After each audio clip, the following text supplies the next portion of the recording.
परतूर जिल्हा जालना येथे लहू क्रांती संघर्ष सेना आढावा बैठकीत अनेकांची निवड।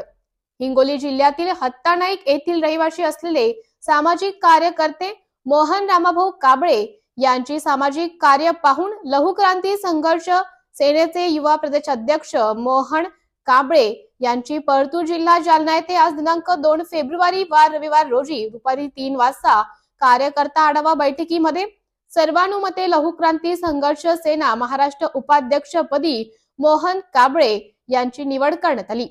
महाराष्ट्र राज्य संघटकपदी विठ्ठल नाटकर तर अशोक साबळे यांची महाराष्ट्र युवक प्रदेश अध्यक्षपदी निवड, तर कैलास काळे यांची मराठवाडा अध्यक्षपदी निवड, तर विठ्ठल भार साखळे यांची जालना कार्याध्यक्षपदी निवड, तर सतीश थोरात यांची परतूर तालुका कार्याध्यक्षपदी निवड करण्यात आली असून लहू क्रांती संघर्षचे संस्थापक अध्यक्ष श्री राजूभाई कसबे यांची नूतन पदाधिकाऱ्यांना पुढील वाटचालीस शुभेच्छा देण्यात आल्या।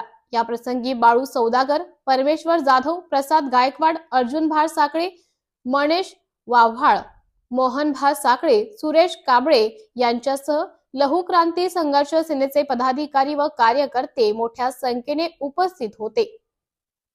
धुमाकूळ महाराष्ट्र न्यूज नेटवर्क साठी प्रतिनिधी प्रदीप वाघ, हिंगोली। आपल्या परिसरातील ताज्या आणि महत्त्वाच्या बातम्या पाहण्यासाठी आजच आपल्या धुमाकूळ महाराष्ट्र न्यूजला YouTube वर सबस्क्राइब करा आणि बेल आयकॉन प्रेस करा।